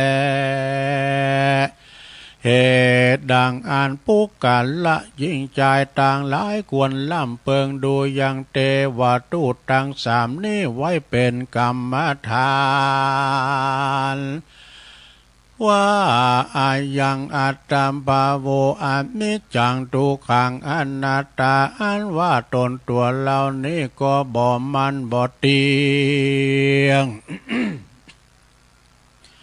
โอ้ความเงียงไปมาทุกขาก็มาเป็นทุกบ่ขาดอนัตตาก็บ่ใจตัวแห่งเราหากเป็นว่างเปล่าว่าแล้วควรลำเปิงอันจำเลินภาวนาพรหมวิหารลาตั้งสี่ได้มีใจคลี่ในต่างธรรมเฮือได้กาตำสมาธิภาวนาไปใจก็จักได้รู้แจ้งหันจริงแจ้งจอดกันนะว่ามรณะจากเมืองคนปัญญายมก็อ่านตนองอาจก็จักมาโอกาสจะถามว่าดูลาต้านยามเมื่ออยู่เมืองคนโลกลายังรู้จักเทวทูตทั้งสามก็ว่าอันจา กันว่าปุกกะละผู้นั้นได้ขานตอบว่าตัวแห่งข้าก็หากหูจักแล้วยังเทวทูตทั้งสามอันแล้วแลยามนั้นพญายมบีบาลก็บอกเฮืออาจารย์นรกม้วนหมุนนำเอาปุกกะละผู้นั้นไปสู่จันฟ้าก็จักได้สาเวยสัมปติทิพย์ในเมืองสวรรค์หันแลมนุษย์สาอันว่าคนต่างหลายผู้บ่หูจักเทวทูตตั้งสามกันว่าพญายมมาลาดมาถามดังอันพญายมมาลาดก็เฮจานนรกเอาเชือกเล็กมามัดคาดเอาไปตกยังห้องนรกอาบายปุ้นแลพิกเวดุลาภิกขุตั้งหลายในยะหนึ่งธรรมเทศนาพระพุทธเจ้าดวงงานพระเสดนี้ได้ชื่อว่าปาลมีปัญจานะอันมีมาในกัมปีปัญญาปาลมีทวนสามหิด้วยเมตแต่แลธรรมดวงพระเสดนี้หากเป็นประโยชนะแก่สัตว์โลกสงสารมากนักมีตนว่าปุกกะละยิ่งใจผู้ใดได้ยินได้ฟังได้สังว่าสวัสดิยายก็ดีมได้ตาลงจำจือไว้เป็นกรรมฐานก็ดีก็จักเมพาลาอาเนสงกว้างขวางมากนักอันจักหือนำหือมาได้ถึงสุขในชาตินี้แลก็ชาตินาเตียนย่อมลำงับดับหายเสียยังพยาตั้งโมนะ มีต้นว่าพระราชภัยโจรภัยอมนุษยภัยอาคีภัยวาตาภัยวายโยภัยวาตุอุทักกะภัยข้อตังข้อเกณฑ์เวนอุบัติกังวลอนตาลายต่างหลายพยาธิเมื่อยไข้พยาธิเมื่อยไข้ต่างหลายอันเกิดกับแล้วกลับมาตนตัวก็ดีก็อันยังบ่เกิดเตื้อก็ดีดังอันก็จักลำงับดับหายไปก็บ่อาจกำกายได้แม้นว่าสัตว์ตัวอันมีพิษแม่และก็เครื่องขับหยาบจากาขานองก็บ่อาจป้องกาดตำได้กาดตำลายได้แลจาลวงสุดพยะต่างลายอันหูบ่หูตาบ่หันอันป้อยเกิดกับตนก็จักล่ำงับกับหายไปกับไฟไหลไปกับน้ำพร่ำว่าจักกลับกลายเป็นดีได้จำเลินไปยิ่งกว่าเก่าได้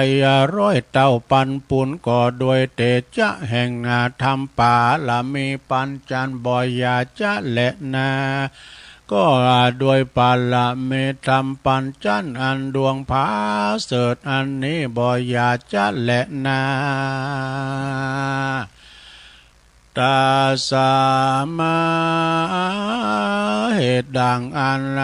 โยกาวาจานาเจ้าเล่นนักปราชญ์เจ้าต่างหลายอันเป็นมาแล้วแต่ก่อนก็บ่หอนละเสียอย่างตนก็เตียนย่อมถือเอาเป็นกรรมาฐานไหว้จุตนจุพระองค์บ่อยาจะแลนปปจิตเตนะอันว่านักบวชเจ้าต่างหลายตนใดก็ดีปาจาเวคิตว่ากันว่าใดกาตำปั้มเปงแล้วก็ควรกล่าวเป็นคาถาว่าอาโหวัตตะปังจีวันลังปฏิกุลังอาโหวัตตะโปปาปินติปาโตปฏิกุลโลอาโหวัตตะปังเสนาสานังปฏิกุลังอาโหวัตตะโปกิลันนาปัจจยะเพสัจจปฏิขาปาลิขาโลปฏิกุลโลดังนี้เห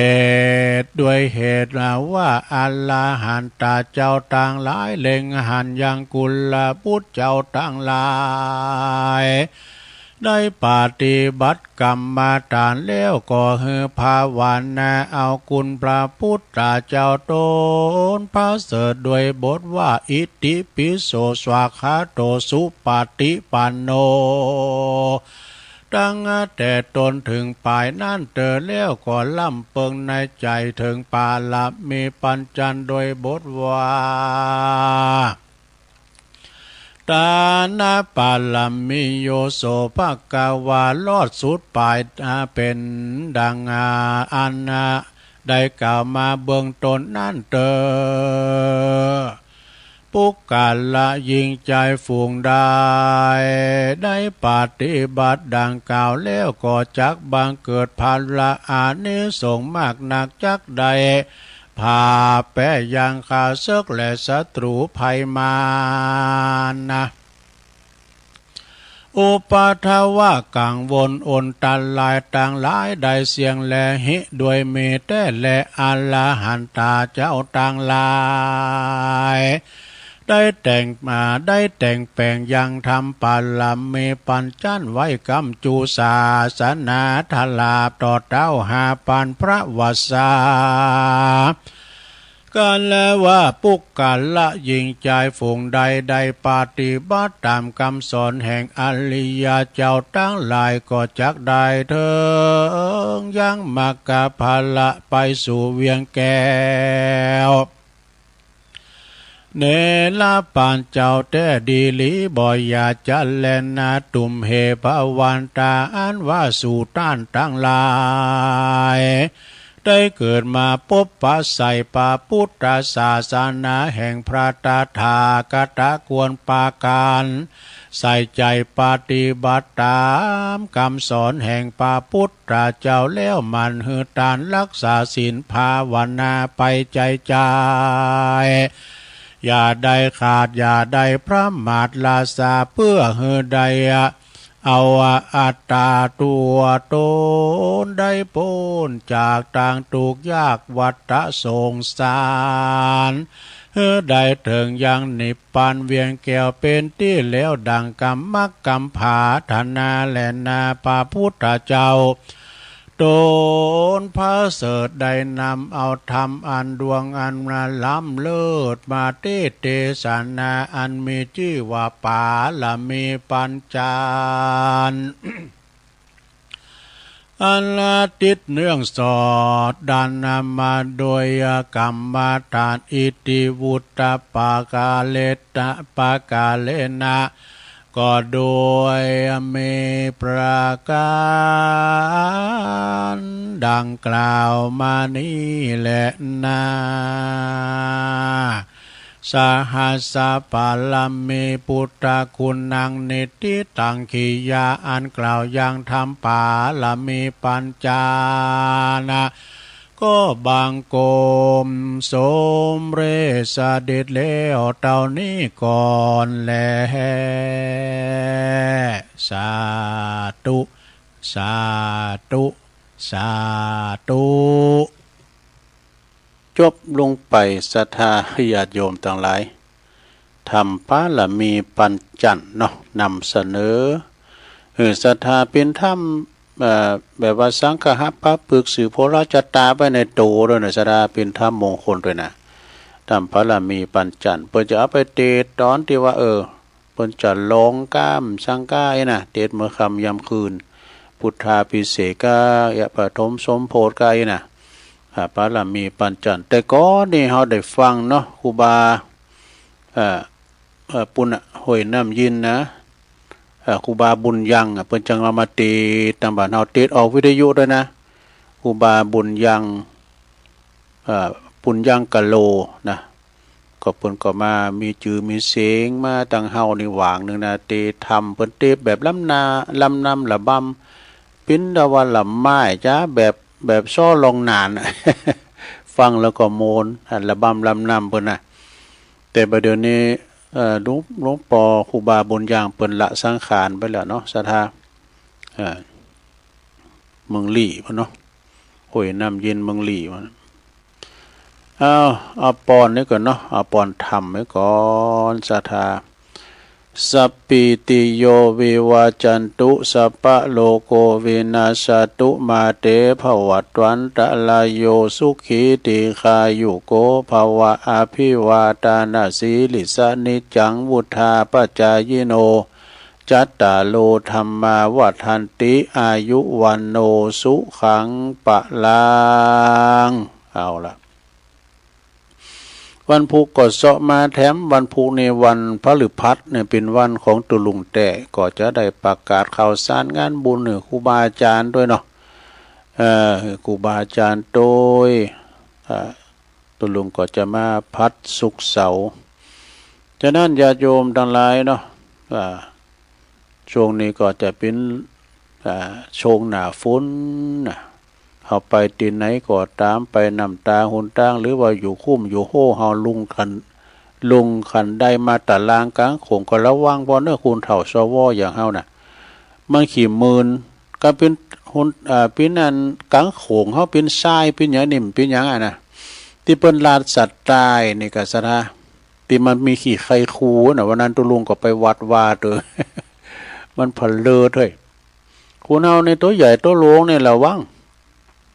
การโหเขาไปตูบกั้มจังไงนะมันผลิตนะเนาะก็ระมัดระวังต่างมันมืนเพราะว่าฝนตกก่อนก็มันจะย่ำเดียวนะ3 วัน 3 คืนตกวันค่ำคืนนงจนว่าลุงตะลางกลางโขงปอมไหลมันมืนนะกะโง่ควายไปกินอยากกินกุ้งตั้งไหเหล่าก็ตั้งแพะนะล่มแป้จะหลุมปอดหน่อยซะได้ อันคำว่าปอดนี่คุณบ่เดี๋ยวมูจักอากาละอ่อนนี่มูจักกับปอดนี่นะปอดนี่มันดูดตัวกับควายก็โง่ก็ไปหลุมปอดควายเท่าซอหาปอดได้สำเร็จคุณเท่าปฏิการเนาะ เจ็บป่วยกล้ามอย่างนั้นเนี่ยคุณเท่ามันซอหาปอดเนี่ยมันควายมันโง่น่ะลูกมันใดนะเปิ้นเอาไม้ปุดแล้วเกินนะมันดูดอย่าทรายมันดูดใช่ไหมเอาแล้วเนาะตอนนี้ไปเอานี่มาวาดกรรมหนึ่งเกินซะนะเป็นหนังสือขอคิดในกรรมธรรมเด้อกรรมกึดกรรมเมืองเนี่ยขอกึดกรรมเมืองของตุลุงธรรม แบบพระครูพิสุทธิ์ธรรมสุนทรเนี่ยตุลุงธรรมนี่เปิ้นอยู่วัดบ้านใหม่กับหม่อมทองเด้อตุลุงธรรมนี่ปิ้นศาลานะติดดอกติดดงหน้าบันวิหารก็ปิ้นศาลาวาดลายต่างๆเปิ้นปิ้นศาลาหลายอย่างเนาะสถาเปิ้นก็เขียนกำกึดไว้ข้อ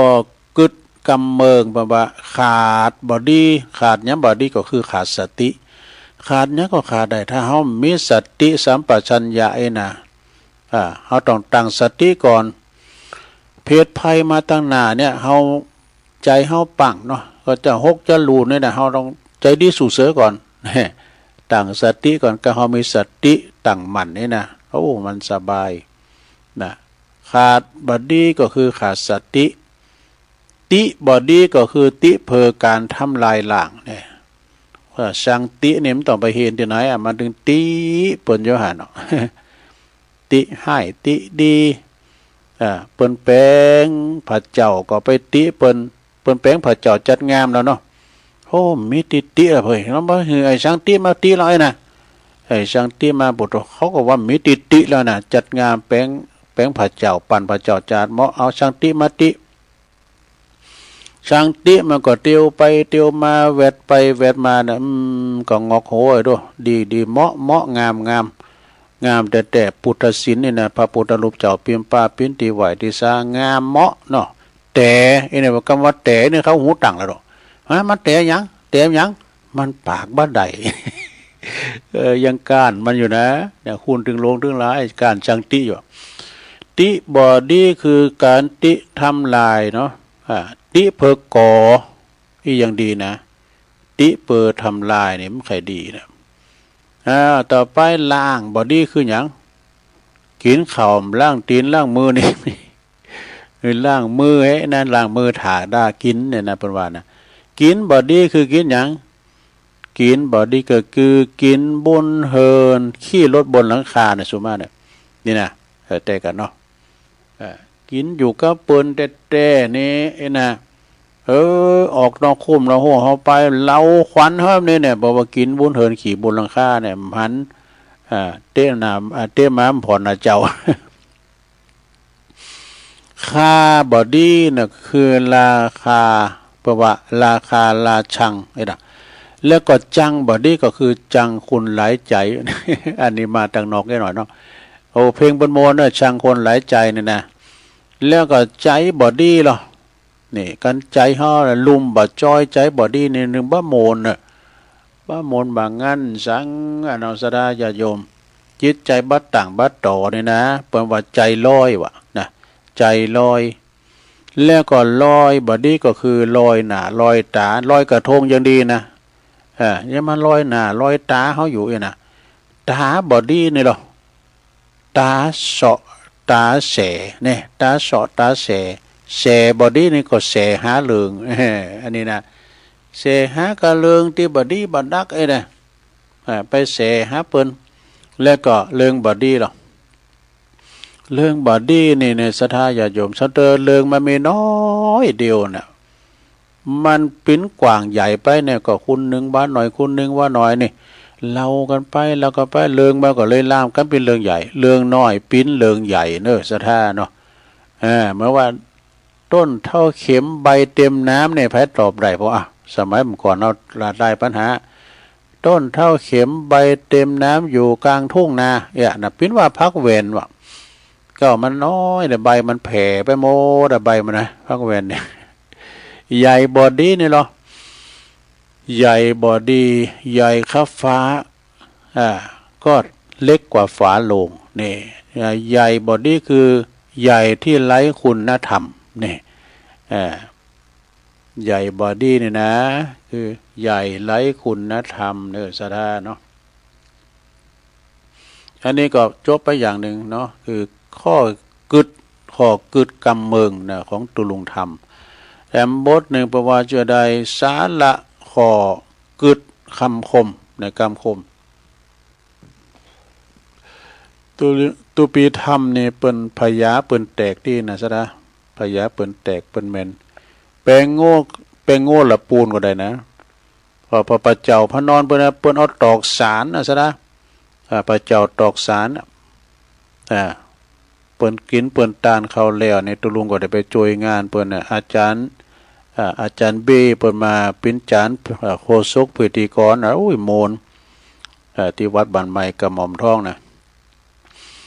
ต่อไปเปิ้นว่ากินจะไปหือเปิ้นใดหู้ได้หันเนาะกินจะไปหือเปิ้นใดหู้ได้หันเนี่ยกินอย่างพวกนี้ อู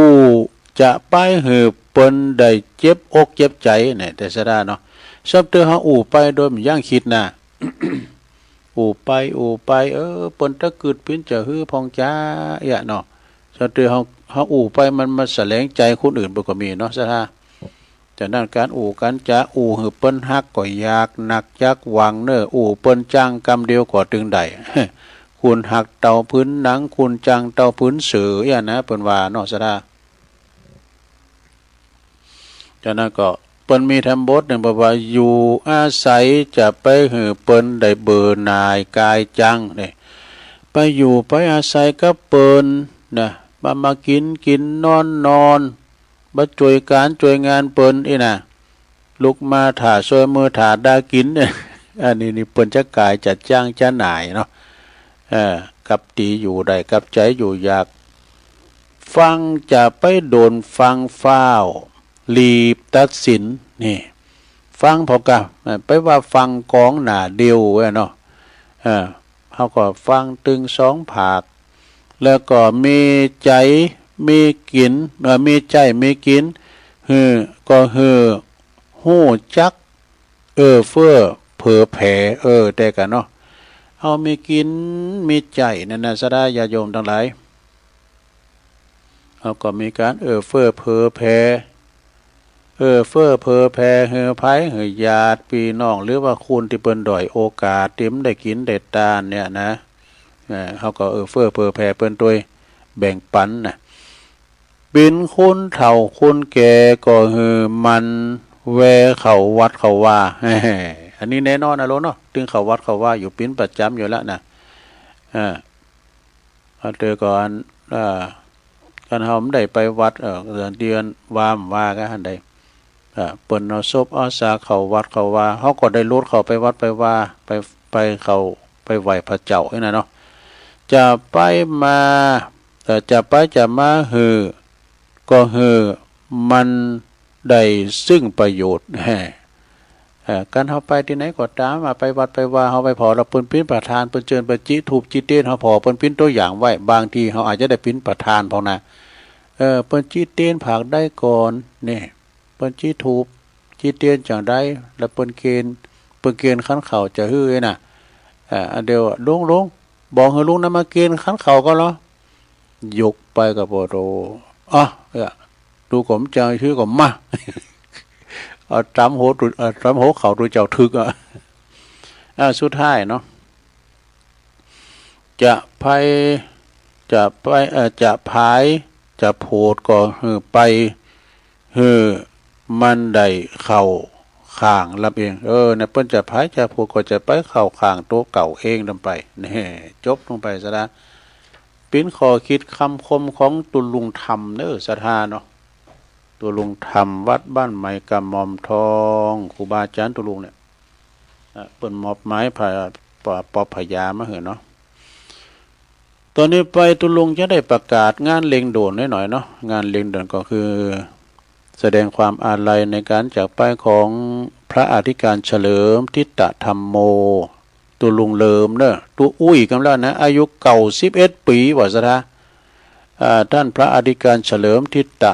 ธรรมโมอดีตเปิ้นปิ้นเจ้าอาวาสวัดเหล่าดูตำบลหนองโยงอำเภอเวียงหนองล่องเปิ้นได้ถึงแก่มรณภาพลุงในวันที่17นะพฤศจิกาเวลา08:19 8:19 นาทีนะอายุของเปิ้นในก็เก่า11 ปีเนอะพรรษาเปิ้น26ซะท่าแล้วก็เปิ้นก็ต่างศพบำเพ็ญกุศลไว้ที่ศาลาหลวงวัดเหล่าดูเนอะเมื่อค่ำยามคืนกับเปิ้นก็มีสวดมีเทศมีสวดอภิธรรมมีเทศแล้วก็ในวันนี้นะเปิ้นวันห่างแล้วเนอะแล้วพวกนี้เปิ้นจะทำบุญสัตมวานเปิ้นจะปิดศพพวกนั้นซะท่าวันศีลพวกด้วยนะวันที่20อันนี้ก็ข้อมูลจากตัวปีกำธรขันติทะโลอันปีนร่องเจ้าอาวาสวัดเราดูตุปีบาสเลขาเปิ้นโทรมาเนาะว่าขอประกาศงานกำเนิดนะก็เปิ้นก็พวกนี้เปิ้นจะทำบุญปิดศพไว้ก่อนนะแล้วเปิ้นจะประชุมกันแล้วเปิ้นจะเปิดศพในวันที่28ถึง30พฤศจิกายนเนี่ยปลายเดือนเนี่ยนะวันที่30เป็นวันประชุมเพลิงศพนี่นะเปิ้นเอาไว้เหมือนเปิ้นก็คุณเฒ่าเนาะเปิ้นไปดีแล้วไปสวรรค์แล้วโบสถ์อยู่กับวัดกะว่า26วัดสาตุลุงเลิมเนี่ยเปิ้นเป็นคุณคักคุณหมันเน้อกำยู่อยู่ตลอดเฮาไปได้ก็หันกำยู่เพราะว่าเปิ้นเป็นนักการพันโรงเก่าเปิ้นเป็นพันโรงเก่าเน้อในวันที่28ถึง30เนี่ยเปิ้นก็จะมีการประชุมเพลิงศพนะพฤศจิกาปลายเดือนเนี่ยนะในเมตตาบารมีธรรมอาจารย์หลวงพ่อพระครูสุนทรปัญญารัตน์เจ้าคณะตำบลหนองโยงประธานในการจัดงานโดยแล้วก็ท่านพระอาจารย์กำธรขันติทะโลตุปีกำธรโดยเนาะวันเราดูเนอะชะทาวันนี้เป็นวันห่างแล้วนะก็ปากันไปเนอะจุ่มกินจุ่มตาลส่งสการต้านขับทำงานหนึ่งก็วันที่29พฤศจิกา68เนอะต่างเมตตาบารมีธรรมอาจารย์ท่านพระอธิการสมคิดปัญญาวชิโลอันเป็นเจ้าอาลามาธิปติวัดดอยหลังถ้ำพร้อมโดยคณะศรัทธาญาติโยมทั่วไปเปิ้นก็มีกุปีเนาะเปิ้นจะมีการทำบุญสืบถวายทอดผ้าป่าเนอะเปิดสมทบในการซื้อครุภัณฑ์โรงพยาบาลบ้านโฮ่งนะเวลาบ่าย3 โมงในวันที่29นะ 15:00 น.ตามกุปีมันก่อนนี่เปิ้นก็ในเมตตาบารมีธรรมหลวงปู่พระพรหมมงคลหลวงปู่ทองนะเปิ้นเป็นประธานไปแปลงไปเอาไปเครื่องมือแพทย์ก็มีเอาก็หลายตีแล้วโรงพยาบาลจอมต้องก็ไปมาละนะแต่ปีนี้เปิ้นจะไปซื้อครุภัณฑ์ที่โรงพยาบาลบ้านโฮ่งเนอะในวันที่29พฤศจิกายนนะโดยกราบอาราธนาในเมตตาบารมีธรรมหลวงปู่ครูบาอินทรเนอะครูบาอินทรหลับปูนเนี่ยเปิ้นมาปิ้นประธานเนี่ยไผมีหยังก็เอาไปรวมกันเนอะ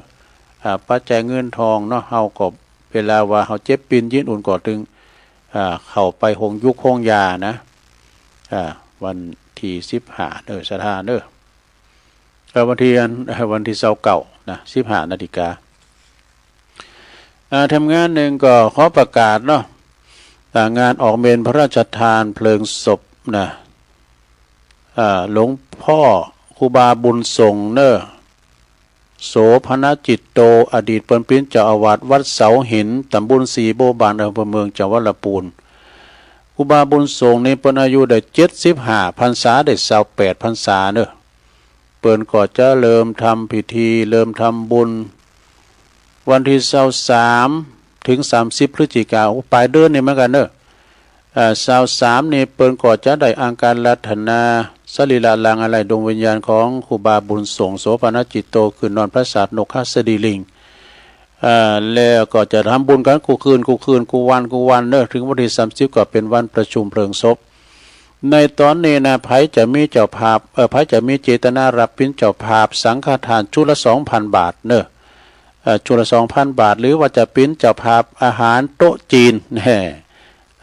โกะละ1,500 บาทก็หรือว่าจะปิ้นจะพาผ่าไตรก็ชุดละ500 บาทติดต่อได้ที่ท่านพระมหาดรเอกพลชุตินทโรเจ้าอาวาสวัดเสาหินเนอร์เพิ่นก็อยู่แต้นท่านครูบาส่งบุญส่งไปก็ไผละแวกไก่เคียงครูบาอาจารย์หรือว่าลูกศิษย์ลูกหาก็ไปเนอะวันละสุดท้ายเปิ้นจะได้ส่งสการตันขาบครูบาบุญส่งโสภณจิตโตครูบาบุญส่งนี่โทเปิ้นมีอัธยาศัยไม่ดีจิตดีนะตุลุงเคยไปนางอู่ก็เปิ้นเปิ้นอู่ดีเอามโถเล่นมาเล่งตุลุงกันน่ะอันนี้ก็วันที่23เด้อถึงวันที่30พฤศจิกาเอาทำงานหนึ่งนะสาญาติโยมก็จะไปดีลืมเด้ออันนี้ก็เป็นเงินขอฝากประชาสัมพันธ์ตั้งโดยตั้งวัดทรายมูลตำบลแม่กาอำเภอสันป่าตองจังหวัดเชียงใหม่เปิดจัดโครงการบรรพชาอุปสมบทขึ้นทุกปีปีแล้วมีเก่าตุน10 ตุนกันนะปี68นี่ก็กำหนดโบสถ์ในวันจันทร์ที่1 ธันวาเด้อวันที่1 ธันวาคม68นี่นะรับสมัครอายุคุณปจายตั้งแต่อายุ20 ปีขึ้นไปโดยที่มีสุขภาพสมบูรณ์แข็งแรงบ่มีพยาธิอัมพาตอันใดนะช่วยเหลือตัวเองได้รับสมัครตั้งแต่วันนี้ถึงวันที่25เบิ่งเด้อ25พฤศจิกายนติดต่อสอบถามได้นะโบสถ์ฟรีโดยไม่มีเงื่อนไขนะหมายความว่าเอาใจมาเด้อนะโบสถ์ฟรีแล้วก็จะอยู่เก่าวัน10 วันนะ3 วันนะหรือว่าอยู่ตลอดไปหรือจะอยู่ที่หันก็ได้นะอยู่ที่ไหนก็ได้โบสถ์แล้วจะมาปิกมาอยู่วัดบ้านเกิดก็ได้เนอะนะอันนี้เพิ่นจะโบสถ์วันที่1 ธันวาคมไก่มาแล้วนะสราญาโยมไผที่ว่าอยู่บ่มนกินแบบหวานนะอกหักลักลอยคอยงานขี้ข้านการขี้ข้านนี่เมา ติดต่อสอบถามได้รับสมัครได้ที่ท่านพระครูสังวรศิลาภิลักษ์เด้อเจ้าอาวาสวัดสายมูลเบอร์โทรศัพท์081-289-8992เนอะได้ตลอดเวลาหลักฐานที่จะนำมาก็คือ1 สำเนาบัตรประชาชนประจำตัว2 สำเนาทะเบียนบ้าน3 ใบรับรองแพทย์นี่3 อย่างเนอะนะแล้วก็วันที่1เช่นเดียวกันเนอะเปิ้นก็จะมีงานทำบุญฉลองอายุวัฒนมงคลของอาจารย์พระครูสังวรศิลาภิรักษ์ในวันที่1โดยนะฮะจะฉลองอายุครบ75 ปีดูหลวงปู่อันนี้เปิ้นอยู่ในคืนเพิ่นออกรายการนะจ๊ะทุกวันจันทร์นะทุกวันจันทร์5 โมงถึง6 โมงถึง7 โมงเนี่ยเปิ้นจะมาเทศน์มรดกธรรมเทศน์ธรรมโมนำขึ้นแล้วเปิ้นก็ออกรู้ขึ้นแล้วนี่ก็ออกนะวันที่1เนี่ยไผจะไปแสดงมุทิตาจิตแต่ไปเปิดโรงทานก็ดีไปหับสังก็ดีก็เชิญก็ได้เนาะที่วัดทรายมูลตำบลแมกาเนาะอำเภอสันป่าตองต่อไปตุลุงจัดตักตังลายสักเล็กหน่อยเนาะสดาญาติโยมทั้งหลายจัดตักตังลายเดี๋ยวกันเนอร์กำลังเปิดมือถือนะมันจ้านะมันนานเหือเดี๋ยวก็ได้ต่อยเดี๋ยวก่อน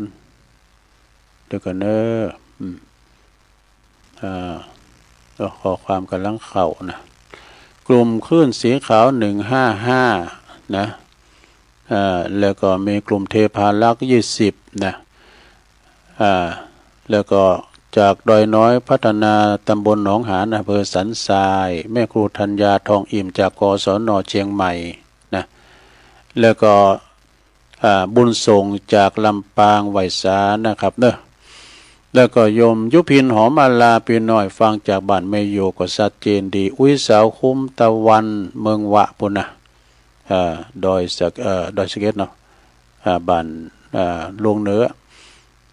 ฟังอยู่แล้วก็อันนี้มันกระด่างอยู่เว้ยมันไหลมันลุ่งมามันลุ่งนี่ปริญญาเอกวัดลาดนะอาจารย์ท่านพระมหาประสิทธิ์ธรรมาภินันโทอันนี้เปิ้นก็ตักมาตังลายเก่ากับไวสานะครับเด้อวัดจางกำตำบลมะกอกอำเภอป่าซางนะยงยุทธมณีวันอันนี้เปิ้นอยู่บ่อเหี้ยวลำปางนี่ก่อนชัยน้อยนี่ อันนี้อยู่น้องหลองเด้อฟังอยู่เน้อตะลุงฝนตกตลอดคืนแต่กะโยมกนกพิชัยนะอันนี้อยู่ห้วยงูในบนเน้อเมืองฝางบุญนะแม่สลินทิพย์บุญเลิศเนี่ยฟังอยู่เน้ออันนี้นะก็ปิ้นตะอิศรัทธาญาติโยมบางทีของคุณเปิ้นอื่นมาก็มากำลุนถ้าเติมมันเด็กๆมากำลุนก็ดีนะต่อไปเหลือเวลาเล็กน้อยก็จะเปิดสายศรัทธาได้โทรกันเข้ามาเนาะ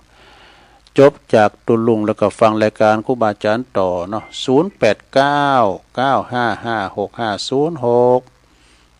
หลวงพ่อกฤษก็เนี่ยเนาะครับไว้สาครับว่าอาจารย์หมดเวลาแล้วเนี่ยยังมีอยู่เหรอแล้ว7 นาทีฝนตกไหมอาจารย์ไม่ตกครับตอนนี้ก็อ่อยหน่อยครับหลวงพ่อกฤษเนาะ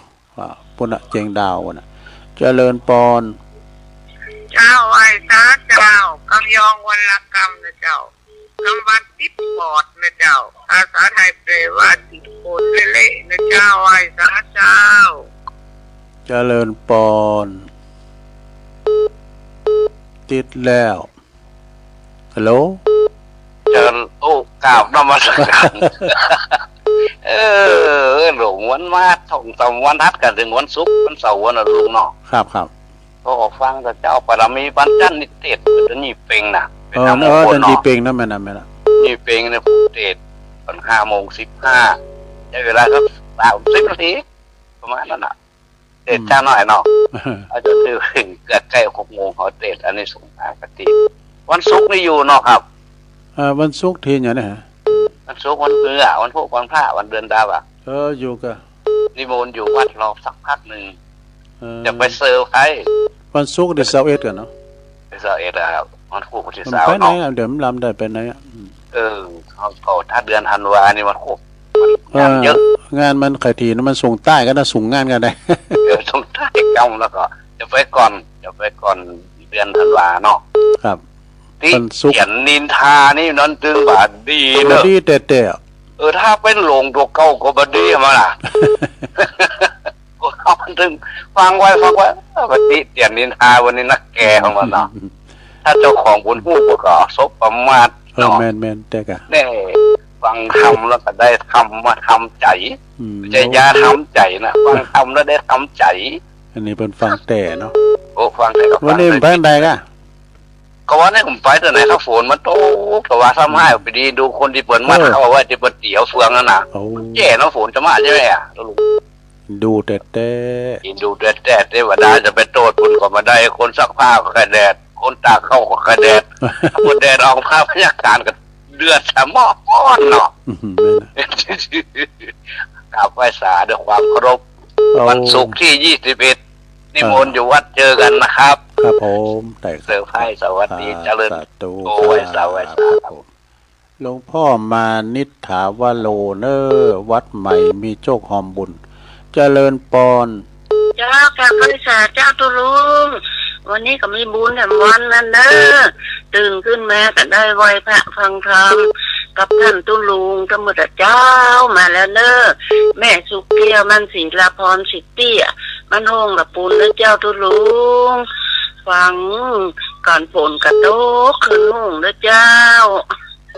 จับไว้สาเด้อตุลุงเด้อฝนฟังกันนะสายใต้เฮานะเจ้าตุลุงเจ้าฝนตกหลายทำหลายเด้อเจ้าตุลุงเด้อข้าทุกหลังนะเงินเด้อยินดีสาตุลุงเจ้าสาธุเจ้าตุลุงเจ้าอันนี้สายสุดท้ายตอนใดเจริญปอนเจ้าตุลุงมาทีเนอร์ชัดเจนดีเนอร์ชัดเจนดีเนาะเจ้าไหว้สาเจ้าก็เด็กก็ฟังต่อแถมครูบาอาจารย์ให้แต่อีกกันเนาะมันจะหมดเวลาถ้าไปมันเต้นก่อนผู้ก็โทรมาแถมนี่นะศรัทธาญาติโยมทั้งหลายตุลุงก็บริหารเวลามาก็ปิดเวลา2 ชั่วโมงก็นำรายการจากลาฟังตุ้นอื่นกันต่อไปแถมเนาะผู้กดปักกันให้หมายเวลาเดียวกันโชคดีมีใจเหมือนกันจุคนจุดตานเนอจัตตาโลธรรมาวัฏันติอายุวันโนสุขังปะลัง